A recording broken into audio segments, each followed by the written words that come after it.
Hello guys and welcome to my channel. We are studying our chapter class 12th biology human health and diseases, and in this chapter we are now going to study our last topic of this chapter, malaria. The term malaria, before we start our topic malaria, I want to tell you something, that the topic of malaria is the most important topic from the whole chapter, and in most of the exams one 5 marker question comprises of only from the complete topic of malaria. It's कि वो हमारी body में कैसे आता है, कितने types के malaria होते हैं, कितने टाइम में वो सही होता है, क्या इसका साइकिल रहता है और ये कैसे फीवर इसकी वजह से बार बार कॉज होता है. So please concentrate in today's lecture because it is going to be the most important lecture of the whole chapter. So now let's start with our topic. The term malaria was given by मैक्यूलोश and it means bad air. जो term malaria है उसको मैक्यूलोश से मिला था हमें और उसका मतलब होता है बैड एयर. प्लाज्मोडियम को डिस्कवर करा था ह्यूमन आरबीसीज में बाय लैवरेन. लैवरेन ने ह्यूमन आरबीसीज में प्लाज्मोडियम को डिस्कवर करा था. And sir Ronald Ross discovered role of female anopheles mosquito in the spread of this disease. So this was about general structure, which scientists discovered which part of this disease, and the main topic now starts. The first is malaria cycle. I have divided into two parts in flowchart form so that it will going to be easy for you to understand and to learn. First, sporogony and schizogony. These are two types of malaria. Sporogony is sexual phase and schizogony is asexual phase.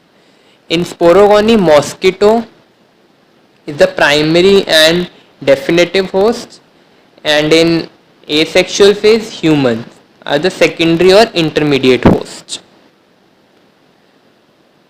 So mainly there are four types of plasmodium that cause malaria in humans. First is Plasmodium ovule, and wherever I have done this 2 marks, that means Plasmodium only. Second, Plasmodium vivax. Third, Plasmodium falciparum. Fourth, Plasmodium malaria. So in Plasmodium ovule it is called mild tertian malaria. Plasmodium vivax is benign tertian malaria. Plasmodium falciparum is malignant tertian malaria, and Plasmodium malaria is quaternt malaria. And now let's study in detail about these four types of Plasmodium. So in tertian malaria, the fever occurs every third day. That means after every 48 hours. Tertian malaria में fever हर 48 hours के बाद होता है और cotton malaria में हर 4th day होता है. That means after every 72 hours. जो टर्म्स है माइल्ड, बिनाइन एंड मैलिग्नेंट, इसका मतलब है कि डिजीज कितना सीवियर है. That is caused by Plasmodium ovule, Plasmodium vivax, Plasmodium falciparum respectively. So the most serious malaria is caused by Plasmodium falciparum and can even be fatal. That means सबसे ज़्यादा dangerous Plasmodium falciparum है और इसकी वजह से severe injuries भी हो सकती है. That can even lead to death also. Yes. So let's study that how this malaria cycle works. So guys, first let's see in terms of chart that how this will going to happen, and then we will also study this in paragraph form in points I mean.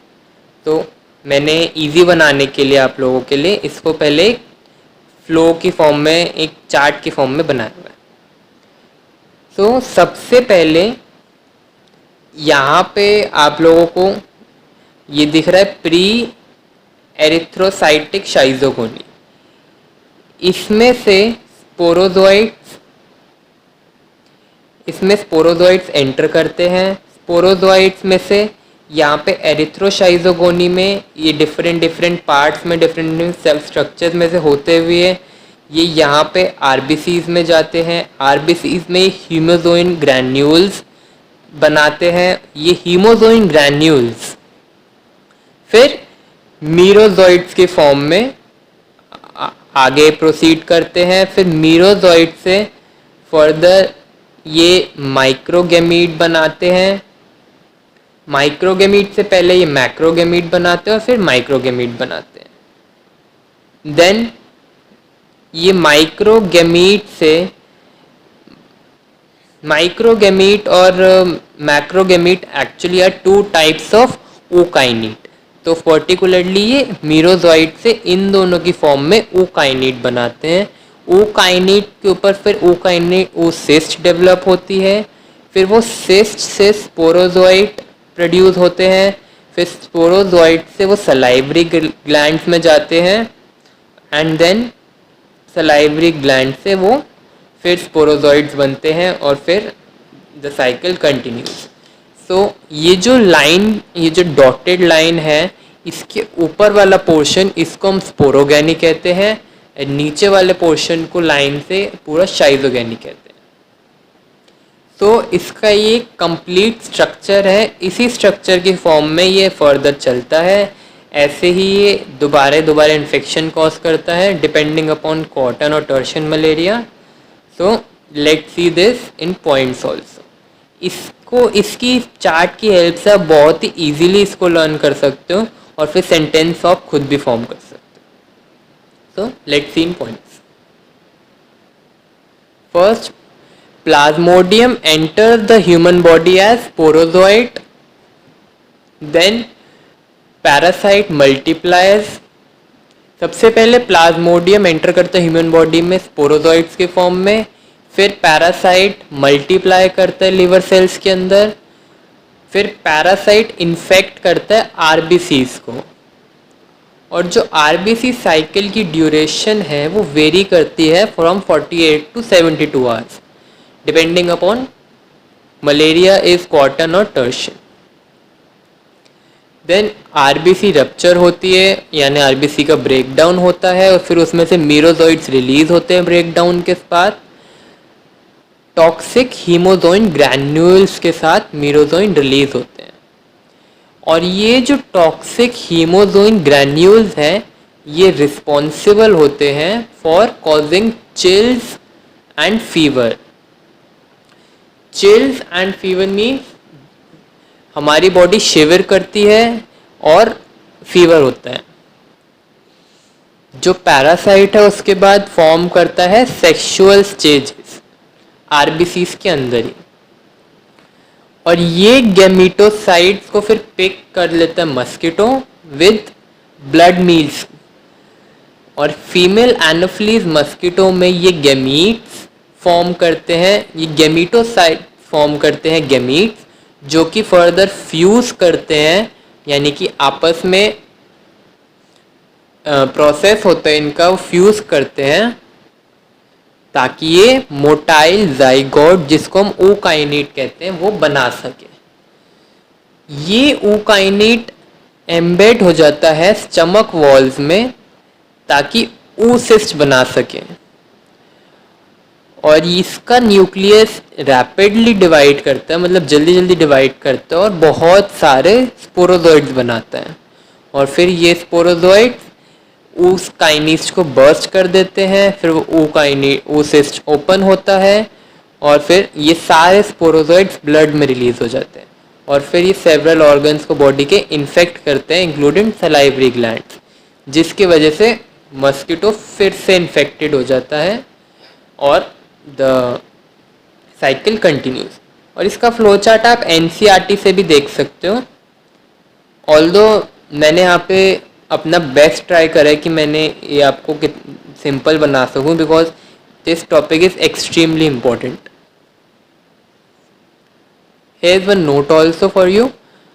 Biological control जो है malaria का, वो किया जा सकता है by using fish गम्बोशिया, जो कि फीड करते हैं मस्किटो लार्वा पे। ये एक NCERT का पॉइंट है जो कि कभी कभार ये ऑल्दो बोर्ड एग्जाम्स में तो नहीं पूछा जाएगा, but this is important for competitive exams, उसमें ऐसे क्वेश्चंस पूछ लेते हैं। So here we end with our topic today's video and chapter also.